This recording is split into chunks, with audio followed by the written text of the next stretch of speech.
En principio, te diría que tengas en cuenta que la historia es para poder explicar el presente, digamos, ¿no? Uno estudia la historia y pega un vistazo hacia atrás, más que nada para poder entender lo que pasa ahora. Muchas veces se repiten las cosas, los hechos, los problemas. Siempre estamos Sí, rondando en los mismos conflictos, sean económicos, políticos, ¿viste? Entonces, la idea es poder mirar lo que pasaba en la historia poniéndonos en esa situación, no juzgándolo o queriendo entenderlo desde la hora. ¿Me explico? sí, sí. Digamos, vamos a tratar de entender qué era el cabildo, quiénes eran los que participaban, cuáles eran las actividades que se desarrollaban, las profesiones. Imagínate que en ese momento, que esto es antes del siglo XIX, lo que es Argentina como hoy la conocemos no existía directamente, no estaba constituido el país Argentina, era un territorio directamente, era un Claro. súper amplio territorio, sin construcciones, digamos, no teníamos las provincias como hoy las conocemos, no estaba lo que es Buenos Aires,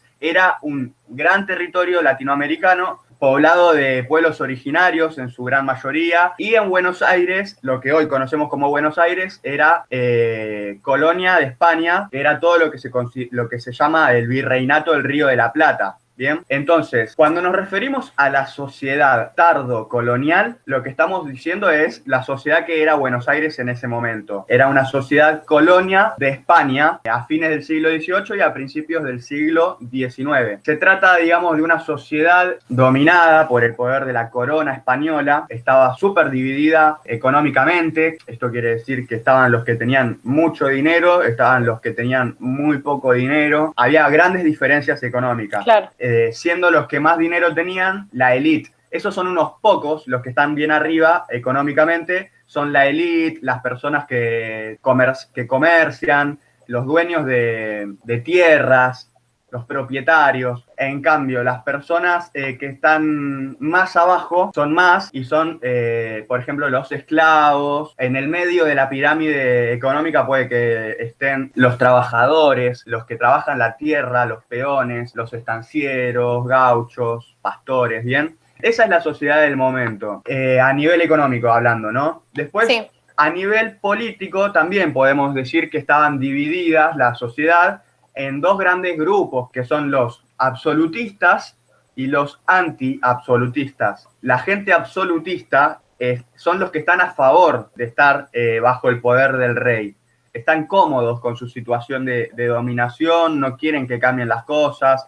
Por otro lado están los anti-absolutistas, que son justamente lo opuesto, son los que quieren que las cosas vayan cambiando de a poco. Por ejemplo, empiezan a querer que el rey gobierne, pero constitucionalmente, porque hasta el momento era el rey gobierna por derecho divino, o sea, el rey vino así y dijo, yo acá gobierno porque me lo dijo Dios. Entonces estaban incómodos, digamos, con la situación de ser colonia. Todavía no tanto como para lo que va a venir después, en 1810, con la revolución. Eso falta todavía. Van a aparecer de a poquito las posibilidades de que nosotros nos gobernemos de manera independiente, que es un claro. proceso.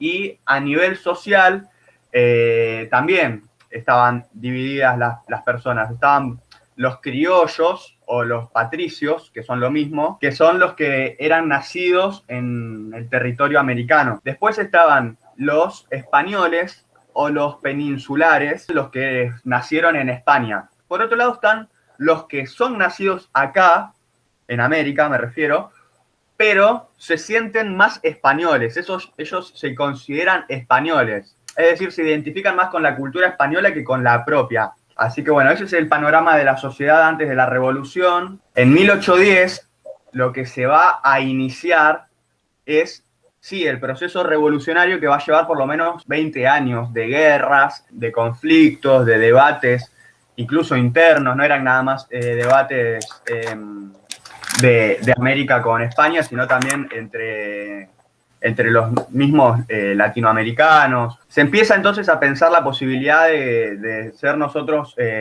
gobierno independiente, Independiente, sí. de librarnos de España, pero bueno, todo de a poco. Los miembros de la primera junta ni siquiera estaban pensando en el momento en que se juntaron en la independencia. Era más bien empezar a organizarse, pero no se concebía la idea de que nosotros Todavía fuéramos... no tenían los objetivos claros, digamos. Solamente había una persona en la primera junta, que es Mariano Moreno, que era el secretario, que tenía desde el principio la idea clara de ser independientes. Él era el más concreto con esto. Los demás querían negociar, como que hasta en algún punto era el miedo de perder la comodidad, ¿viste? Un gran salto hacia la nada, porque fuera de lo que ellos eran colonia, no había, no se sabía que podía pasar, ¿viste? Entonces, bueno, esos eran los conflictos que empezaban a suceder y se empezaba a sentir toda esta incomodidad. Pensalo así. Hoy en día también estamos divididos económicamente. Hay gente, muy poca gente que tiene... La sociedad en todos lados siempre va a estar dividida económicamente porque sería ideal que todos tuviéramos la misma guita y no va a suceder jamás.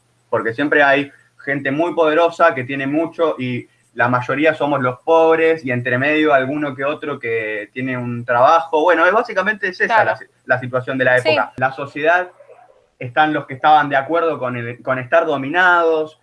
Eso también lo puedes ubicar hoy en día. Esto es como que vamos y venimos en el tiempo, no es una cosa lineal. Las reformas borbónicas tienen que ver con una serie de cambios, de modificaciones que se dieron en la economía, en la política, en lo cultural, a fines del siglo XVIII. Las implementa, las lleva a cabo la corona española. Cuando hablamos de la corona española es básicamente el rey de España.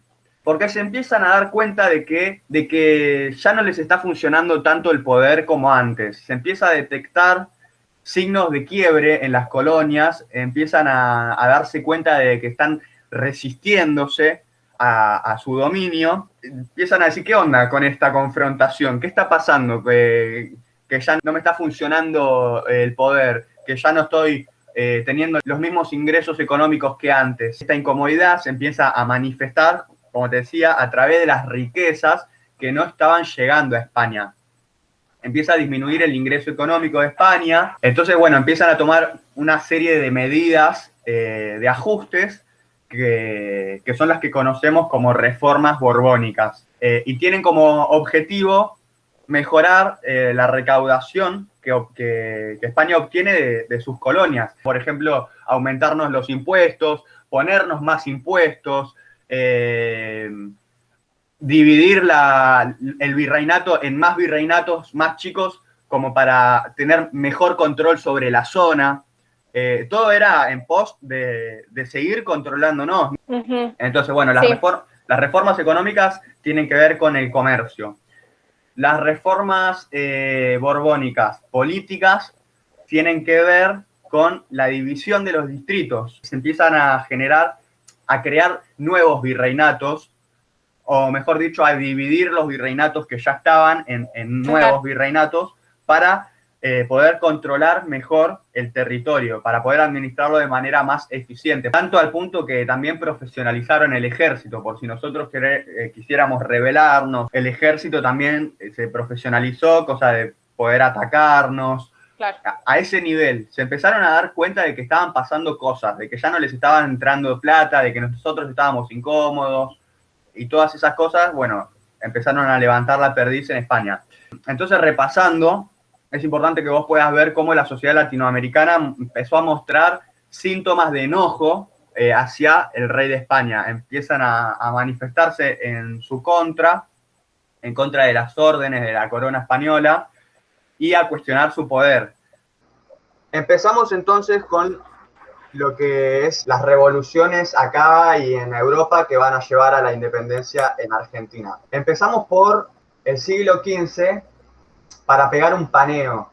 Si bien todo esto que estamos hablando es entre el fines del siglo XVIII y principio del siglo XIX, desde el siglo XV, año 1492, es que llegan los españoles a América.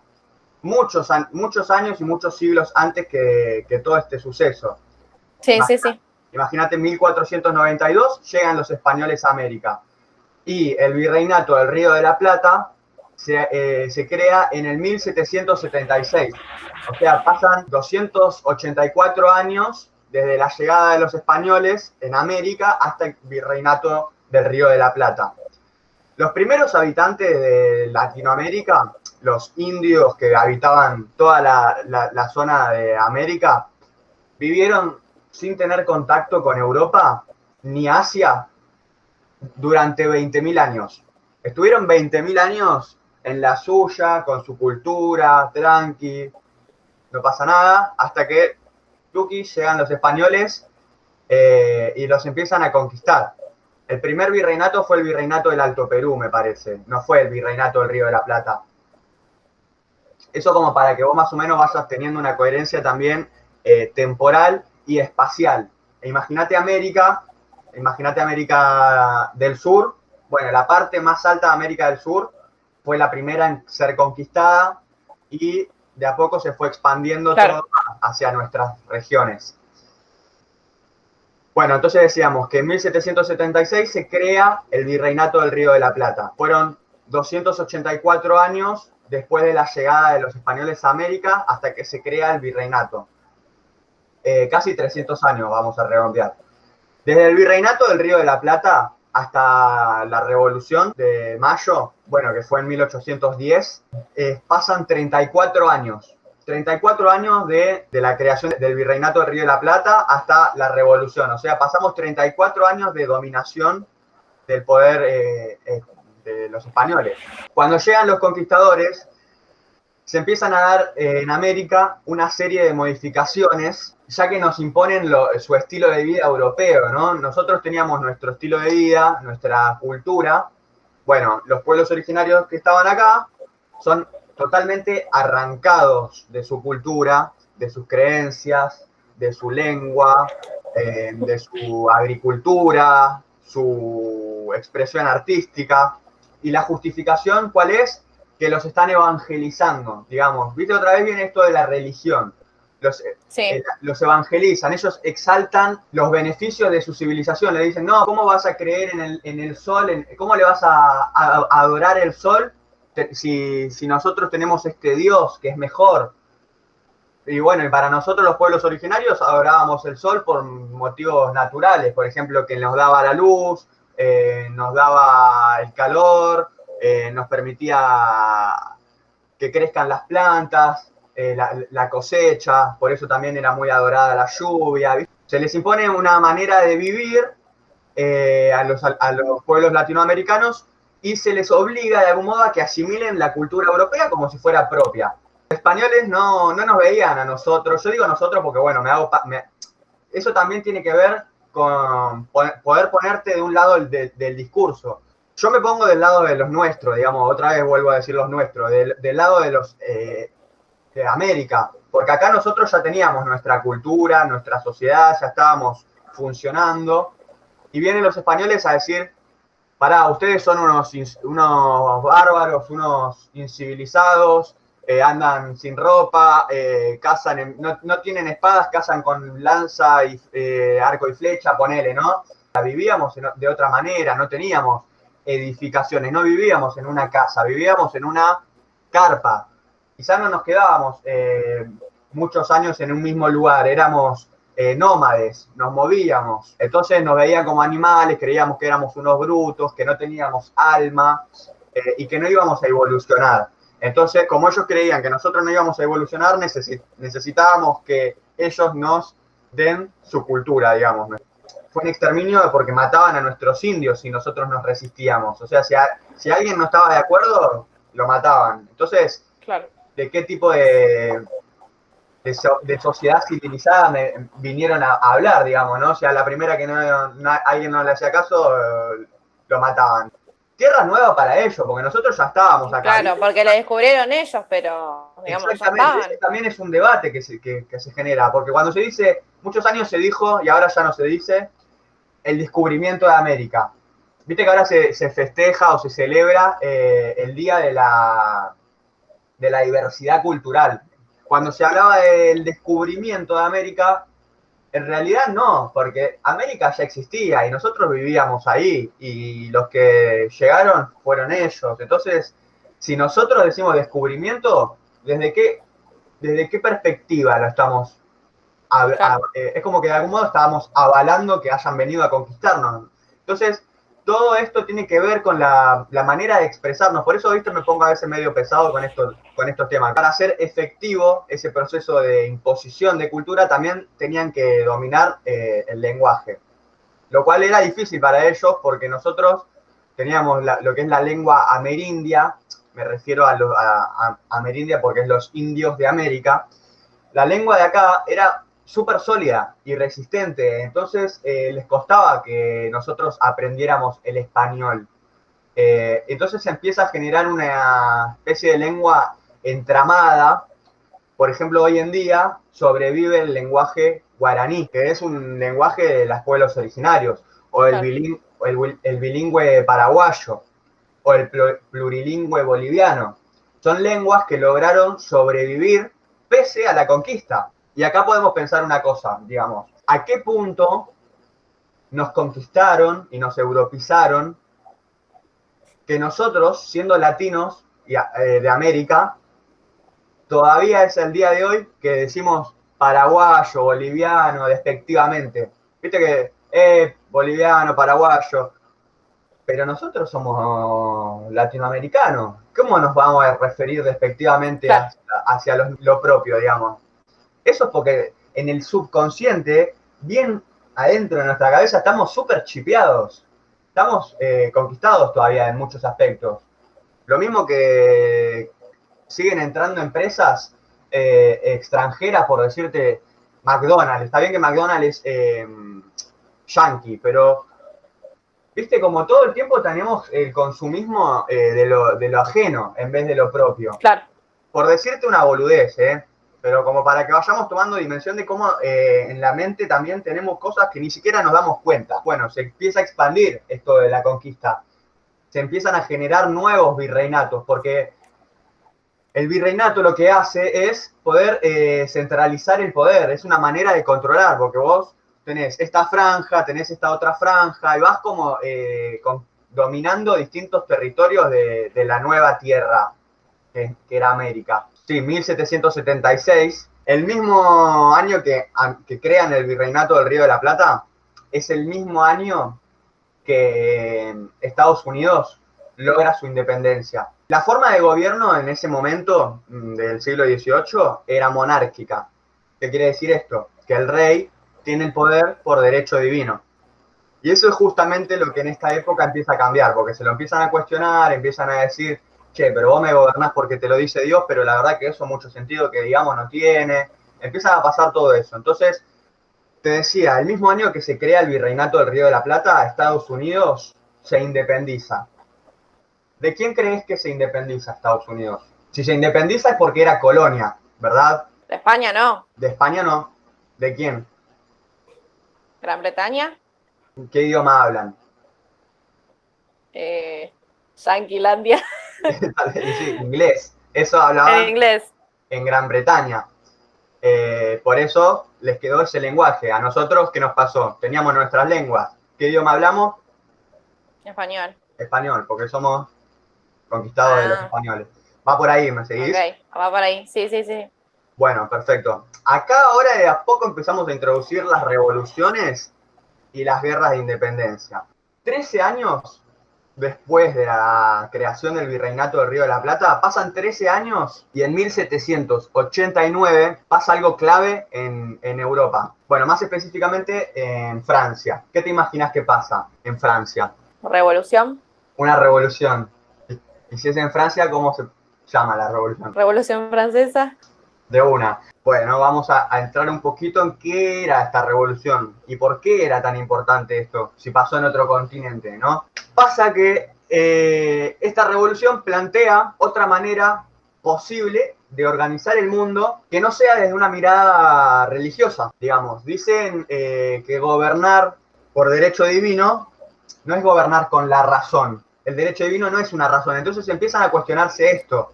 La revolución francesa la lidera Napoleón, que era también un conquistador. La revolución francesa lo que empieza a hacer es a comenzar un proceso de secularización. La palabra significa empezar a separar la iglesia del Estado, como dos cosas separadas.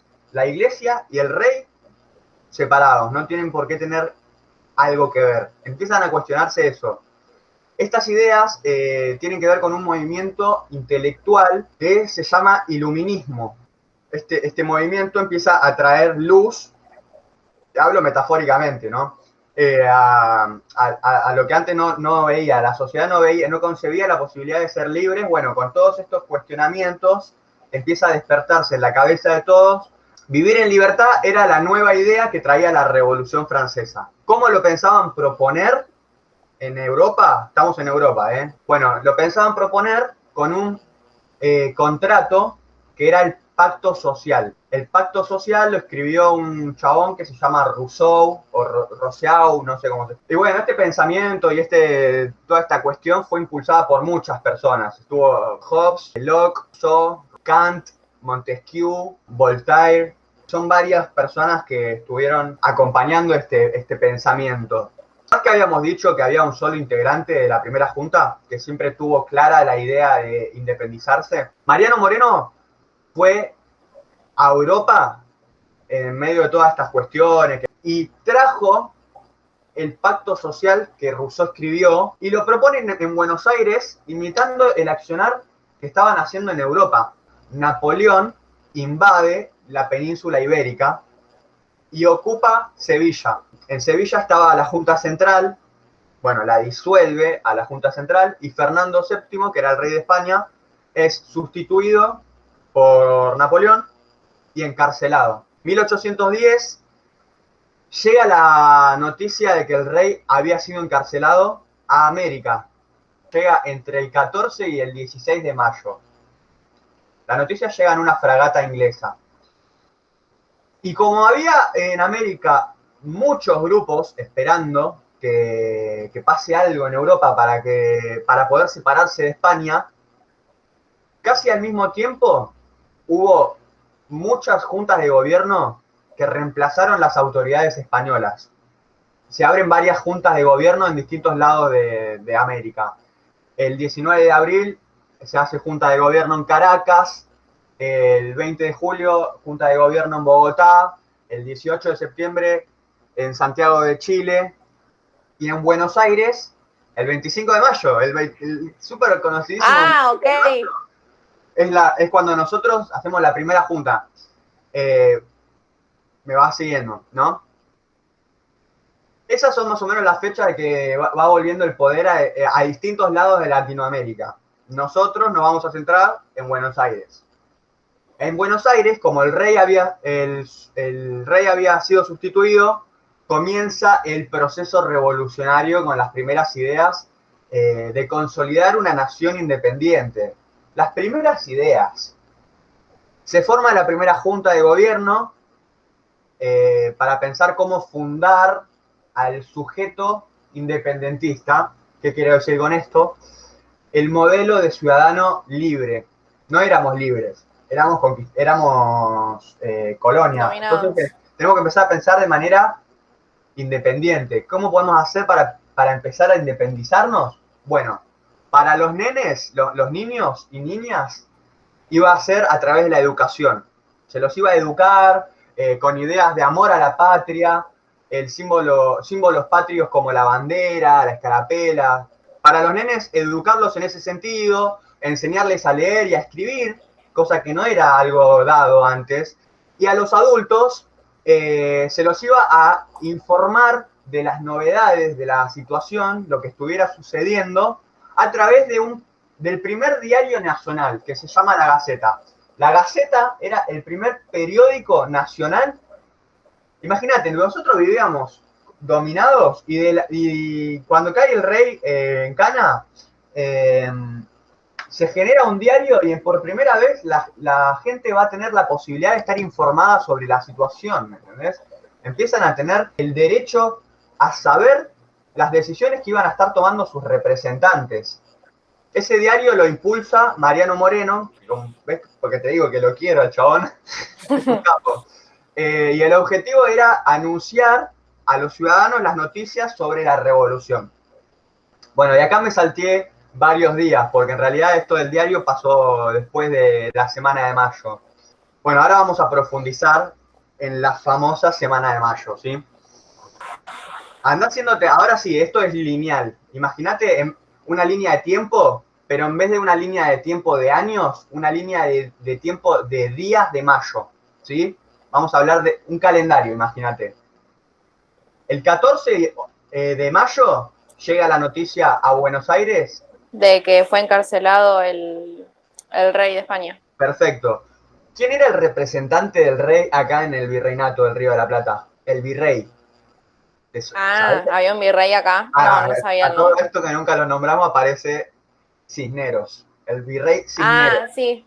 El virrey Cisneros es el representante del rey en el virreinato del Río de la Plata. Cada virreinato tendría su Claro, como un virrey. intendente. Claro, un representante le va llegando la data por cucaracha de lo que tiene que ir haciendo. Bueno, llega la noticia de que el rey está encarcelado, el virrey se hace caca encima, ¿entendés? Porque dijo, cagué acá, me hacen mierda.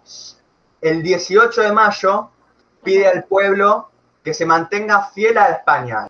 Al día siguiente, 16 de mayo, los criollos le piden a las autoridades que haya un cabildo abierto para tratar esta situación. Para decir, bueno, ¿cómo vamos a seguir con esto? Vamos a hacer un cabildo abierto, lo piden los criollos. Saavedra, que es el presidente de la primera junta, y Belgrano le piden al alcalde Lezica la convocatoria a un cabildo abierto. El 20 de mayo, Cisneros recibe a funcionarios del cabildo, jefes militares y criollos para discutir en cabildo abierto. Cisneros, que era el virrey español, le pide apoyo al ejército y el ejército se niega. Ya ahí se le pudrió todo a Cisneros. No tiene manera de defenderse si hubiera algún ataque. Claro. Cisneros dice, ya que el pueblo no me quiere y el ejército me abandona, hagan lo que quieran. 21 de mayo, a las 9 de la mañana, se reúnen en el Cabildo para tratar los temas de la ciudad, pero tuvieron que interrumpir la reunión porque 600 hombres armados, encabezados por French y Beruti. ¿Pero quiénes son? French y Beruti French. son unos revolucionarios que cuando llegó la noticia, imagínate el contexto, ¿entendés? A eso quiero que vayamos, que te imagines el clima de la época. Acá estábamos conquistadísimos. A la primera que llegó la noticia de que el rey estaba preso, listo. Había estos dos locos, French y Beruti, estaban esperando la ocasión. Dijo, armamos un ejército, repartieron armas que andás a ver de dónde las pegaron, ya estaban medio organizados, ¿viste? Y le cayeron en la puerta del Cabildo, en la Plaza de Mayo, la que hoy conocemos Plaza de Mayo, en ese momento era la Plaza de la Victoria, 600 hombres armados que se llamaban la Legión Infernal. Tiraron nombre, ¿eh? Y bueno, pedían que se concretara el cabildo abierto. Y anuncian que se va a hacer el día siguiente, el cabildo abierto. Claro, le cayeron 600 hombres armados y le dijeron, bueno, loco, hace cabildo. Lo apuraron. Claro, lo dejaron sin opciones, básicamente. Pero todo esto se estaba poniendo re picante, porque era los nuestros contra los nuestros, ¿viste? Como apurándonos unos a los otros, dale que es ahora, dale que es ahora. Después estaban los que decían, no, vamos de a poco, vamos de a poco. Era todo cuestión de, no sabíamos cuándo iban a volver a liberar al rey. Entonces había que aprovechar la ocasión. El 22 de mayo, durante el debate del Cabildo Abierto, el obispo Benito Lue planteó seguir dependiendo de España. Sigamos siendo colonia. Alto dato. El abogado Castelli, que también forma parte de la primera junta, sostuvo que si España ya no tenía al rey, el poder debía volver al pueblo. Son como que se van tirando comentarios y armando una idea, ¿entendés? Saavedra plantea que el cabildo debía organizar una junta, pero el problema era que eran muchos miembros a favor de España en el cabildo. Aparece otro, Manuel Villota, que era partidario de España, dijo que el cabildo solo representaba a Buenos Aires y que había que consultarle a las demás ciudades, porque claro, todas estas noticias estaban pasando en Buenos Aires. Llegó la noticia a Buenos Aires, los que vivían en las regiones del actual Tucumán o otras provincias. Imagínate la zona que te digo que era un territorio amplio, no se enteraban de nada de lo que estaba pasando. Entonces que de golpe iban a estar en guerra, pero ellos no se iban ni a enterar. Bueno, ok, está todo bien, vamos a tomar las decisiones, todo, pero la verdad que el Cabildo nada más está representando a Buenos Aires. ¿Qué pasa con el resto del territorio? Ya tiró esa inquietud el loco este. Después, Juan José Paso argumentó que como Buenos Aires es capital del virreinato, podían tomar la decisión y que luego lo consultarían al resto de las ciudades, ya que la situación requería una decisión urgente. Entonces, hay otras provincias, hay otras ciudades, pero la decisión la tenemos que tomar ya. Entonces, accionemos y después le notificamos al resto del territorio lo que decidimos. Porque nosotros de última somos la capital. Bueno, finalmente, por votación, los vecinos reunidos decidieron sustituir al virrey y que el Cabildo de Buenos Aires gobierne hasta que se forme una junta de gobierno. El 23 de mayo, el Cabildo forma una junta de gobierno con Cisneros como presidente. Cisneros, el virrey. Cisneros como presidente, lo cual el pueblo toma como burla, porque me decís, ¿cómo vas a poner de presidente al virrey de España? O sea, ¿me estás cargando?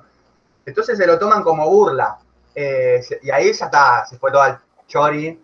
Al día siguiente, 24 de mayo, se lo conoce como el Día de la Indignación del Pueblo, al enterarse que el Cabildo había decidido que Cisneros siga al mando. Fíjate lo que cuesta salir del molde, ¿entendés? Lo que costaba pensarse de otra manera, que no fuera como dominado. Claro, que no nos domine alguien que no sea Estaba súper difícil español. la idea, estaba súper complicada. Entonces, bueno, esa noche, como estaban todo el pueblo indignadísimo, Castelli y Saavedra se le presentan a la casa de Cisneros, le tocan el timbre y le exigen la renuncia. ¿Viste? Como que había un montón de mambos ahí todavía sin resolver. Estamos todos medios tóxicos todavía.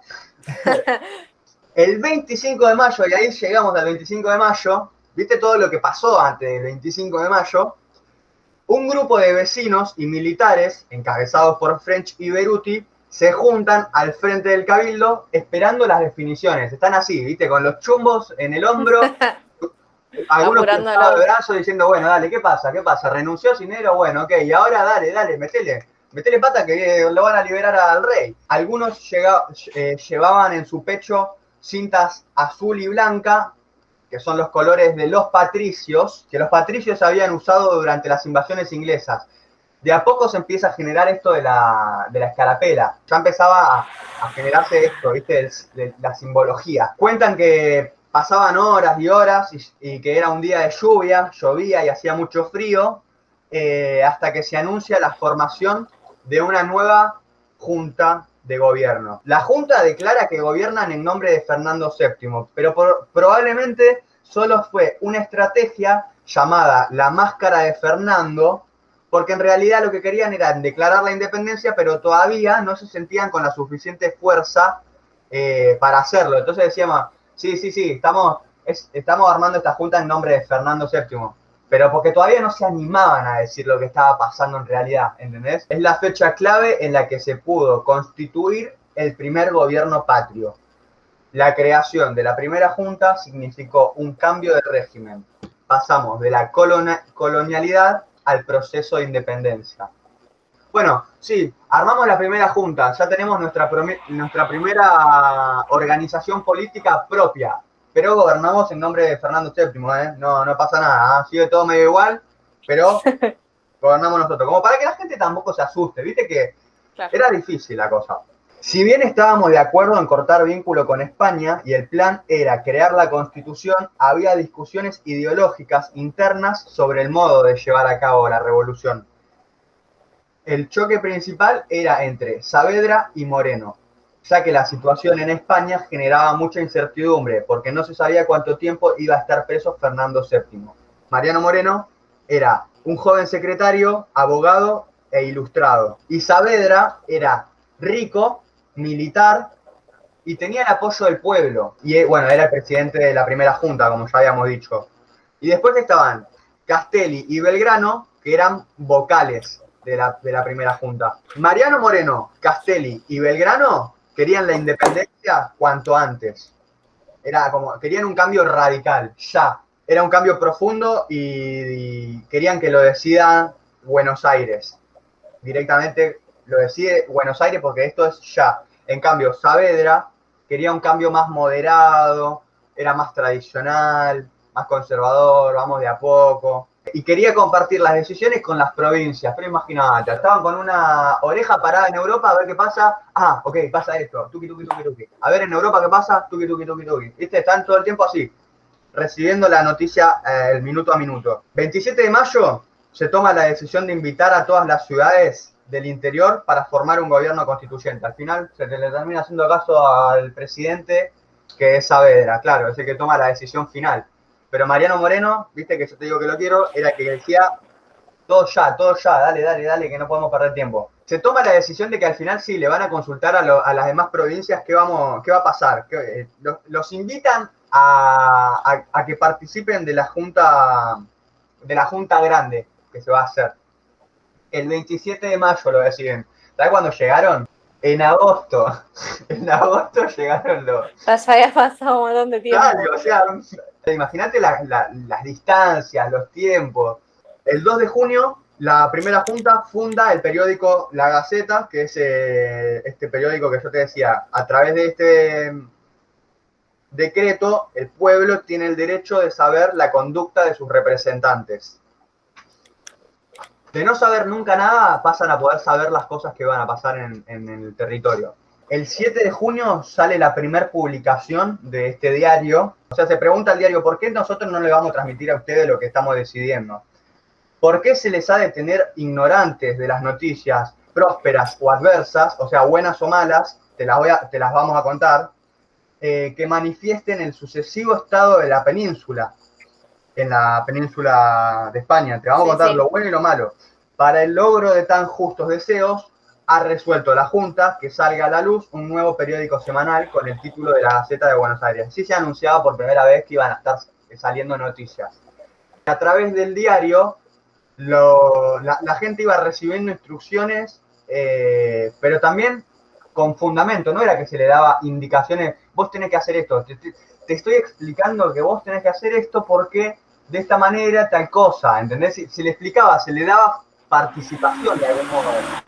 Llega agosto y llegan los diputados. Somos 1000 personas, ¿qué vamos a decidir todos? Una cosita, este opina A, este opina B, este opina C, bueno, no, al final nunca vamos a llegar a un punto común. Entonces, muchos vocales dicen, mejor que seamos pocos para poder decidirlo mejor. Esto provoca la renuncia de Mariano Moreno. En este momento Mariano Moreno se corre totalmente de todo esto porque se hinchó las bolas. Entonces dice, bueno, no me tienen en cuenta que les digo que tomemos la decisión. A nadie le daba pelota. Nadie le daba pelota al chabón. El chabón encima trajo el pacto social, tradujo todo el contrato ese de la Revolución Francesa, empezó a generar toda la movida, nadie le daba pelota, no sé qué pasó. No sé por qué fueron tan giles. La verdad que yo lo estudio y me da bronca. Pobre. Sí, se mandaron cualquiera. Bullying. Mal, lo rebulinearon. El 6 de septiembre sale una noticia en la Gaceta que dice: los pueblos deben estar siempre atentos a la conservación de sus intereses y derechos y no deben fiar más que de sí mismo. El extranjero no viene a nuestro país a trabajar en nuestro bien, sino a sacarnos cuanta ventaja pueda proporcionarse. ¿Entendés lo que dice la noticia? Sí. Che, confiemos nada más que en los nuestros. Del extranjero siempre desconfiemos, porque jamás va a venir a hacer algo en nuestro bien. Como que todo el tiempo hay que dudar de lo que no es propio. 18 de diciembre, esto empezó en mayo, la noticia llegó en mayo, el 14 de mayo, la noticia del rey preso. 18 de diciembre se conforma la llamada Junta Grande. ¿Qué pasa con la Junta Grande? El gran interrogante era si los diputados estaban representando a su provincia o el poder quedaría finalmente centralizado en Buenos Aires. Otra vez toda esta cuestión de, che, ¿estamos haciendo las cosas para todo el territorio o nada más que en Buenos Aires? Porque, ¿cómo es la cosa? Muchas provincias del interior no querían seguir órdenes de Buenos Aires porque habían diferencias económicas. Respondían a distintos intereses, Buenos Aires manejaba mucho dinero porque controlaba el puerto y la aduana, el interior quedaba más empobrecido porque, claro, Buenos Aires estaba tuqui negociando con otros países por el puerto. pero los del interior que no tienen salida al mar, bien, gracias. Claro. Entonces, algunas provincias brindan su apoyo al nuevo gobierno y otras no, por rivalidad de intereses y desigualdad de desarrollo económico. Algunas dicen, bueno, dale, vamos por la causa mayor, que es liberarnos, después resolvemos las cosas de quién es capital o quién tiene el poder o si distribuimos el poder. Primero necesitamos independizarnos, vamos por ahí, vamos a buscarle el punto en común. Y otros estaban así, no. Bueno, en conclusión, la formación de la Junta Grande significó un cambio de régimen, de la colonialidad al proceso de independencia. Ya, los españoles se enteran de que estamos buscando ser independientes y la guerra fue inevitable. Y era necesario ganarla, esa guerra, para lograr el reconocimiento de nuestro gobierno surgido de la revolución. Si nosotros no ganábamos, era como al pedo todo lo que habíamos conseguido, o todo el pensamiento que habíamos empezado a engendrar. Los principales focos de resistencia eran Córdoba, los que no estaban de acuerdo con nuestra independencia, eran Córdoba, el Alto Perú, la Banda Oriental, que es donde está Uruguay hoy en día, y el Paraguay. O sea, la Junta Grande se organizó, y una vez que se organizó como poder político independiente, envía 3 expediciones casi al mismo tiempo. Expediciones se refiere a que van a ir a distintos lugares a combatir, básicamente, a llevar esta idea de libertad y de independencia y en algunos lugares van a confrontar con gente que no quiere, españoles que están en otras zonas y se van a armar guerras. Se empieza a poner todo mucho más decisivo. Va a haber guerras que son inevitables, a eso me refiero, no hay muchas posibilidades más que ir a la confrontación, porque los españoles no hay que van a decir, bueno, dale, sean independientes, tranqui, no pasa nada. Se van a resistir y nosotros nos vamos a resistir al dominio de ellos, entonces está claro que va a haber una confrontación. Las expediciones son 3 principalmente. Belgrano se encarga de expandir la revolución a Paraguay. Acordate que no eran países todavía, entonces Belgrano la expande a Paraguay para liberar Paraguay. Balcarce y Castelli se expanden hacia el Alto Perú y después está a cargo de la Banda Oriental Belgrano también. Viste que Belgrano fue para Paraguay, de regreso pasa por la Banda Oriental. Ten en cuenta esto, 3 expediciones, una a Paraguay, una al Alto Perú y otra a la Banda Oriental. Belgrano hace la Banda Oriental y Paraguay.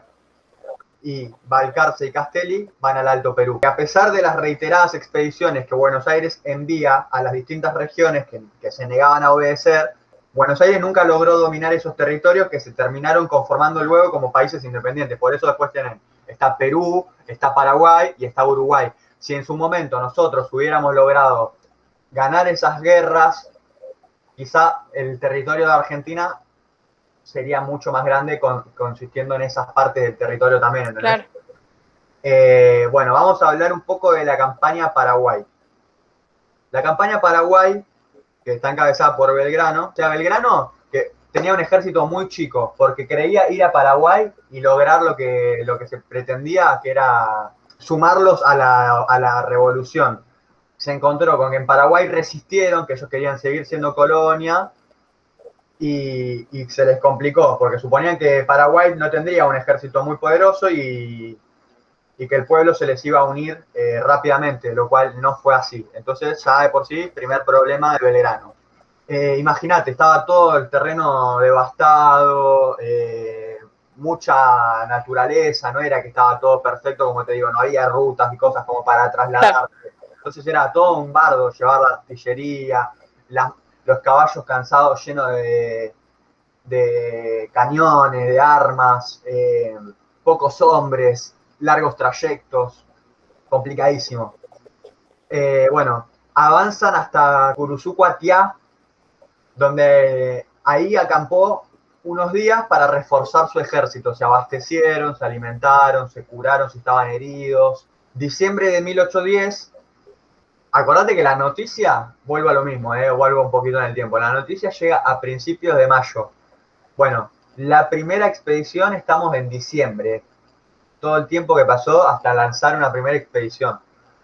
Diciembre de 1810, Belgrano llega a San Jerónimo, que es sobre el río Paraná. Ahí Belgrano se proclama, les explica a los pueblos, al pueblo de Misiones, el motivo de sus pasos por ahí. Le dice, bueno, sí, yo estoy acá, estoy yendo para el Paraguay, lo que pasa es que estamos haciendo la revolución porque vieron que en España el rey cayó preso. Bueno, les empieza a contar porque la gente no está al tanto. Imagínate que esas noticias están en Buenos Aires. Entonces, de golpe, los que están en Misiones ven pasar 950 hombres, caballos, armas.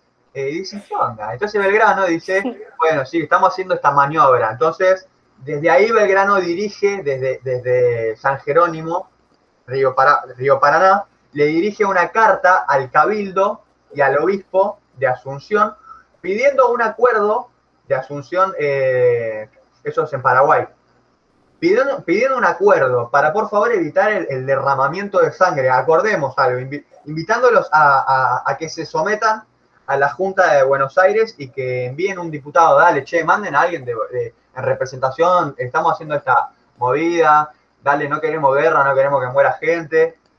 Luego de unos días reciben la respuesta de Paraguay negativa. No hay acuerdo, habrá guerra, le dicen. El primer encuentro es en el combate de Campichuelo. Esa guerra la ganamos, es una victoria nuestra, de Belgrano y de su ejército.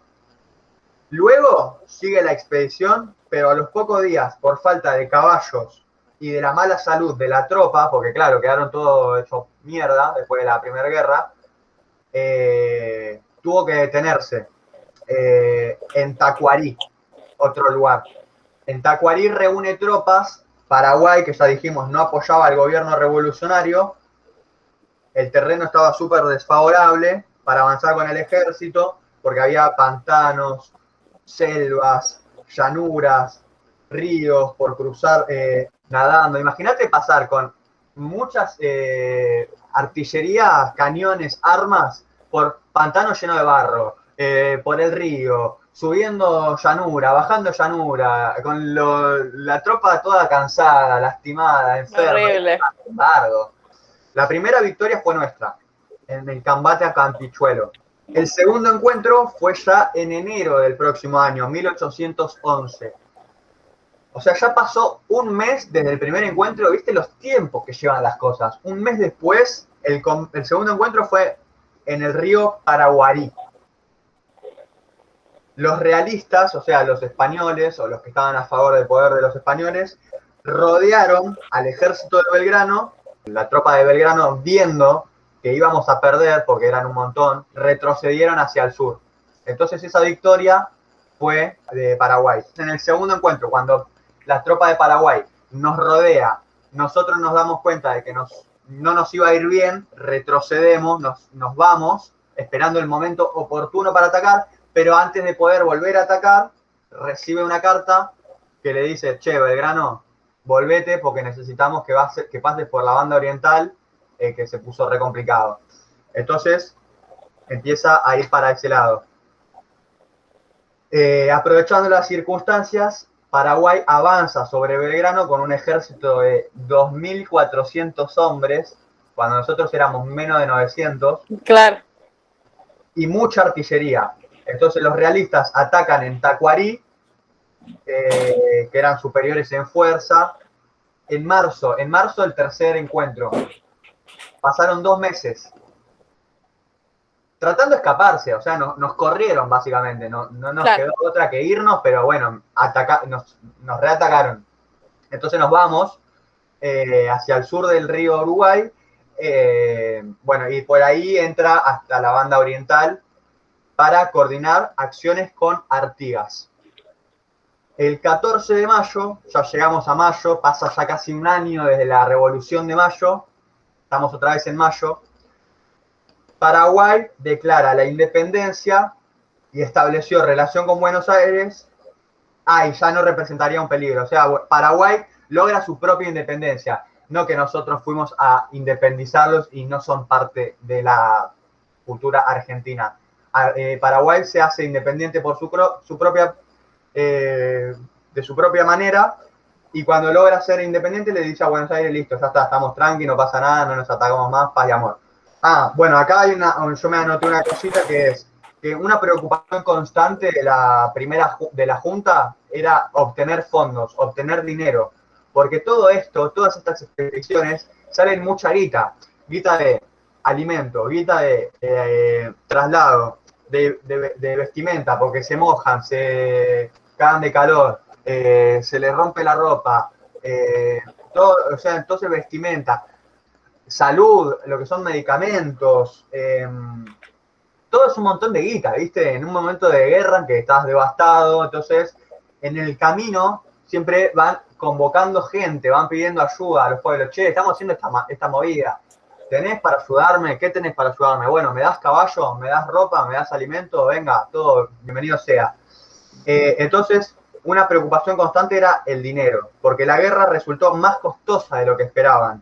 Por eso, dice, los 7 batallones de militares se organizaron en 5. ¿Tenían 7 batallones? Bueno, para hacerlos más eficientes, en vez de ser 7, hicieron 5 más fuertes. En poco tiempo fue necesario ampliar el ejército. Se creó un cuerpo de infantería destinado a servir permanentemente a Buenos Aires. Y se sumaron primeras fuerzas navales. O sea, que se sumaron las primeras fuerzas para atacar por agua. Entonces, para obtener financiamiento, ¿qué hicieron? Bueno, se confiscaron los bienes de los españoles, o sea, les robábamos, les hurtábamos a los españoles cosas. Se aumentaron los impuestos a la gente que podía pagar. Bueno, se le aumentaron los impuestos porque necesitaban generar ingresos para sostener la guerra, si no, no iba a poder ser posible de otra manera que ganáramos. Se le pedían contribuciones a voluntarios o, si no había voluntarios, bueno, la mayoría eran forzosas los pedidos. Era, bueno, ayúdennos o ayúdennos, dennos todo lo que puedan. Lo que sea era, dámelo. Sostener la guerra fue tan difícil que necesitaban entonces armamento, municiones, uniformes, recursos como lo que son talabartería, que tiene que ver con objetos de cuero, monturas, correas, todo lo que implica mejorar el caballo para la situación de traslado. Ganado, porque también ponerle iban con, no sé, quizá con ovejas, por decirte así, porque después se le iban a comer y porque iban a usar la lana, ¿viste? Nada era desperdiciado. La guerra había empobrecido enormemente a la sociedad y había destruido el circuito económico colonial que venía funcionando. O sea, veníamos funcionando, sí, pero éramos colonia. Entonces, ahora no estábamos funcionando en búsqueda de nuestra independencia. O sea, por un lado no estábamos funcionando, pero por el otro, bueno, no estamos funcionando porque estamos buscando ser independientes. O sea, estamos asumiendo un riesgo. Todo lo que pudieran conseguir no les alcanzaba, era poco. Por lo tanto, todos los miembros de la sociedad se vieron obligados a pagar la guerra. Todos, desde donde podían, ayudaban. Quizá las mujeres eran las encargadas de la lavandería, o de la costura, o de armar la ropa, ¿viste? O de la comida. Y los hombres ponían el cuerpo, eran ellos los que iban a la guerra. Eran ellos los que se sacrificaban. Los esclavos eran entregados como forma de pago. O se les incorporaba al ejército. O sea, si vos luchás y sobrevivís, te ganás la libertad. Y encima, como la guerra demandaba continuamente hombres, disminuía la fuerza de trabajo en la producción. Claro, nosotros estábamos ocupados de nuestro ejército. Al no haber empleados que generen los productos, ya sea alimentos, montura, etcétera, etcétera, que se necesitaba, lo teníamos que comprar. Al comprarlo nos salía más caro que poder producirlo, pero producirlo no podíamos porque no teníamos hombres, estaban en la guerra. Entonces, todo era un empobrecimiento, por donde lo mires era poca plata. Encima, para mantener buena relación con las principales potencias mundiales, no se les cobraba impuestos. O sea, lo que nosotros podíamos vender, lo vendíamos baratísimo, para mantener buena relación con Gran Bretaña. Era lo que faltaba, que encima de Gran Bretaña vengan y nos fundan. Entonces, no, está todo bien, hermano, tomate, llévatelo por 2 pesos, pero no me hagas mierda. básicamente ese era el punto. Para contar con armas suficientes en Buenos Aires se levantó una fábrica de fusiles y otra de piezas de artillería, y en Córdoba una fábrica de armas blancas y pólvora.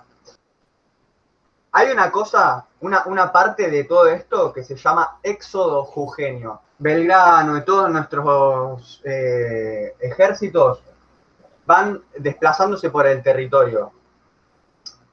Y a la vez que se van desplazando, van arrasando los lugares, destruyen lugares, alimentos, no alimentos, sino la cosecha, cosa de que los españoles no se puedan abastecer. Arrasan la zona en beneficio Los propio. terrenos. Claro, para que no se puedan abastecer los próximos que vengan. A eso se le llama éxodo jujeño, y es un re sacrificio porque están rompiendo su propio territorio en pos de que no lo puedan aprovechar los opuestos. Por sus batallas en Salta y Tucumán, la Asamblea decide otorgarle a Belgrano un premio de 40.000 pesos en oro, una cifra que entonces correspondía al valor de 80 kilos de oro.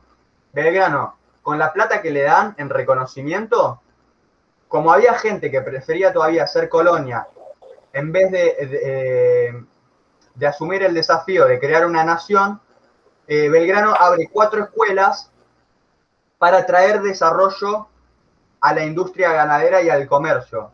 De este modo generarían fondos con los oficios, por ejemplo, la exportación de materia prima. Entonces para eso había que educar a la gente, había que enseñarle a usar la máquina, había que enseñarle a trabajar la tierra. Entonces, el plan era formar ciudadanos independentistas. ¿Cómo me hago independiente? Bueno, los tengo que educar para que sean independientes, que entiendan que podemos autoabastecernos, que no necesitamos todo el tiempo del otro externo. Entonces, las 4 escuelas son la escuela náutica, para la construcción y la navegación de embarcaciones, que iban a poder trabajar en el puerto, hacer pesca, construir barcos, navegar, negociar. Re importante el tema puerto y náutica. Una escuela de geometría y arquitectura para formar arquitectos que puedan trazar planos, planificar las rutas, armar calles, edificios, lo que hoy conocemos como una ciudad, básicamente, claro. Empezando a constituir todo eso. Otra escuela que se llama protomedicato, que tiene que ver con la formación de médicos, parteras y farmacéuticos, cosas indispensables que una sociedad precisa. Y una 4ª escuela que era para los militares, para defenderse. Entonces, hacen un ejército. Tienen de esta manera, con las 4 escuelas que plantea Belgrano, ¿entendés? Es como proyecta la independencia a través de la educación. Algo re importante es que Belgrano incluye en estas escuelas a las mujeres. Por primera vez, digamos, se las empieza a tener en cuenta en la educación. Todavía no a los negros y mulatos. Como bueno, faltan siempre 5 para el peso, ¿viste? Claro. Pero bueno, ya se tenía en cuenta a las mujeres. Las tiene en cuenta porque las considera importantes, como las mujeres son las encargadas de las crianzas, tienen que estar alfabetizadas, tienen que tener profesión. Esa es la percepción de Belgrano. Entonces, también Belgrano se preocupa por fomentar la agricultura, la educación, la industria comercial. En esa chabón empieza a flashear crecimiento industrial, donde antes nada más era campo, territorio y campo. Bueno, está bien, alto campo, amigo, vamos a cosechar. ¿Entendés? El chabón no es boludo. Dijo, no, acá tenemos súper territorio. Mirá, acá tiro una semilla y me crece alta soja. Listo, vendemos soja. Mirá la vaca que tengo, alta vaca, listo, vendo carne. ¿Entendés? Pero vos te reís, pero es así. El chabón sabía que la tierra había que trabajarla, porque si la trabajabas mal, la arruinabas. Entonces había que trabajarla bien, valga la redundancia. Bueno, hasta ahí estamos. Sí. Después me decís cuándo querés que sea la próxima, te digo si tengo la disponibilidad y acordamos, ¿dale? Bueno, dale. Bueno, Cande, ¿nos vemos? Nos vemos. Dale, chao. Para la grabación, así menos mal que lo me guardás. Si la cerraba, capaz que la perdía. detener grabación.